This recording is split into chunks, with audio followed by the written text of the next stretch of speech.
Joining me now is the chairman of the Senate Foreign Relations Committee, Democratic Senator Robert Menendez of New Jersey. Senator Menendez, good to see you. As always, you've been in close consultations with the White House on how Congress will move forward on the Ukraine in terms of aid and sanctions. Can you help clear up which allies are with us? It does not seem as though Germany and the UK are quite where the Obama administration is yet. Well, Jake, this is always a work in progress. Our country has always led the world, particularly when we're talking about the potential of a sanctions regime. And it is that leadership that ultimately brings the world in concert. So it doesn't all start off with everybody calibrating the exact same way. That's not surprising. But I do believe that we can get to where we need to be, which is to create a menu of options on the sanctionable side that would be part of Putin's equation moving forward. Russia is no longer the economy of the old Soviet Union. Russia's economy is more integrated in the world, and as such can face consequences versus the old command and control structure of what was the Soviet Union. So there's a big difference here in terms of our ability to affect Russia's thinking as it moves forward, particularly Putin's thinking. And President Obama not only needs to negotiate with the European Union countries, he also needs to negotiate with Congress. I spoke to your counterpart in the House yesterday, Republican Congressman Ed Royce. He said that you two were working closely together on this issue and had met with the Treasury Secretary, but he wondered whether the White House wanted to be as aggressive as you and he when it came to sanctions. Is there a disconnect there? Well, I don't think so. Look, Chairman Royce and I have worked well together on a series of issues.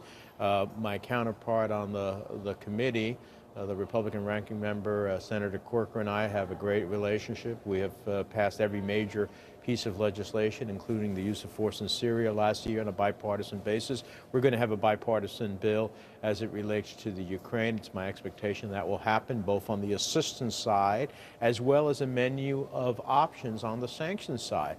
And I think those tools given to the administration will put the administration in the best possible position to have the Russians hopefully get an off-ramp diplomatically, but at the same time make it very clear of the consequences of not doing that. And that's the one thing that Putin understands, is strength. And in this case, it has to be economic strength. You brought up your work when it came to Syria. I interviewed you last September when Putin published an op-ed in the New York Times. I want to remind you of your reaction to that op-ed from Putin. I got an email with what President Putin had to say, and I have to be honest, it was at dinner, and I almost wanted to vomit. So your reaction then, you almost wanted to vomit.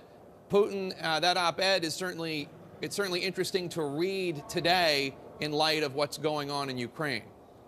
Well, absolutely. The reason I made that comment at the time is he was trying to tell us what's in our national interest. I found that a little difficult.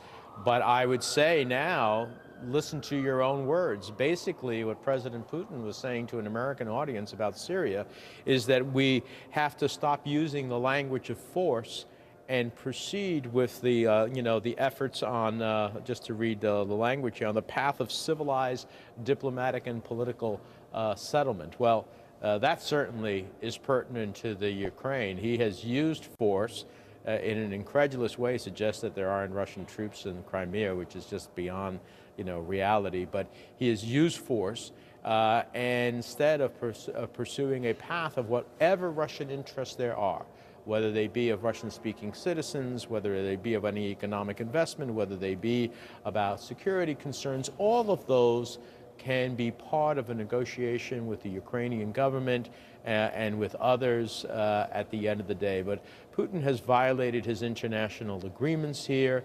and a wide range of them, and ultimately shown that he is pursuing his vision of adding to the Russian Federation by force if necessary. And I think that it would be great if he listened to his own words that he said 6 months ago to an American audience. It'd be great for himself to listen to his own words and follow it here.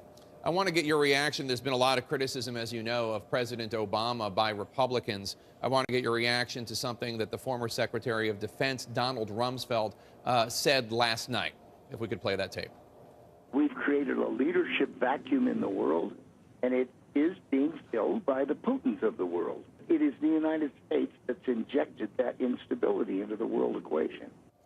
That is Secretary of Defense, former Secretary of Defense Donald Rumsfeld, saying it's the United States that has injected this note of instability because we've created a leadership vacuum. What do you think of that? Well, I'm not going to give Putin any excuse. He has created the uncertainty in the world. It's his own version of Russian roulette. The only thing this time, the gun is aimed at the international community's head, and that's why there has to be a forceful response. It is he that has moved Russian troops into the Crimea. It is he that is talking about that maybe, if necessary, he'll remove Russian troops into eastern Ukraine. So, you know, I think that statement ultimately takes away the attention of where we need to have it. And that's on what President Putin is doing, what the international community needs to do in response, because I do believe that strength is important.